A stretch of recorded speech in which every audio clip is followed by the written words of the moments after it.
সত্যি বিশাল বড় জামাত, হয়তো এরকম বড় জামাত আপনি দেখেন। আজকে আমাদের এলাকায় সব থেকে বড় জামাত অনুষ্ঠিত হলো আমাদের মণ্ডলবস্তি গ্রামে। আজ পবিত্র ঈদ উল ফিতর উপলক্ষে আমাদের মণ্ডলবস্তি গ্রামে অনুষ্ঠিত হলো এক বিশাল হৃদয়স্পর্শী ঈদের জামাত।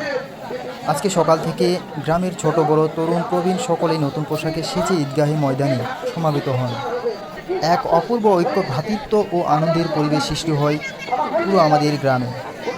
একসাথে এত মানুষের নামাজ আদায়ের দৃশ্য ছিল সত্যি মুগ্ধকর। আমাদের এই মণ্ডলবস্তি গ্রামটি শুধু ব্লকের মধ্যে নয়, সম্ভবত পুরো জেলার মধ্যে সবচেয়ে বড় ও জনবহুল গ্রাম হিসেবে পরিচিত। আজকের এই বিশাল জামায়াত সেই পরিচয়কে আরও দৃঢ়তা প্রমাণ করল। নামাজ শেষে সকলেই একে অপরের সঙ্গে কোলাকুলি করে ঈদের শুভেচ্ছা বিনিময় করি। ছোটদের হাসি, বড়দের দোয়া আর সবার মাঝে ভালোবাসা, সম্প্রীতির বন্ধন, সব মিলিয়ে দিনটি হয়ে উঠেছে স্মরণীয়। আল্লাহ আমাদের সকলের রোজা, নামাজ ও দোয়া কবুল করুন এবং আমাদের জীবনে শান্তি ও সুখ বরকত দান করুন।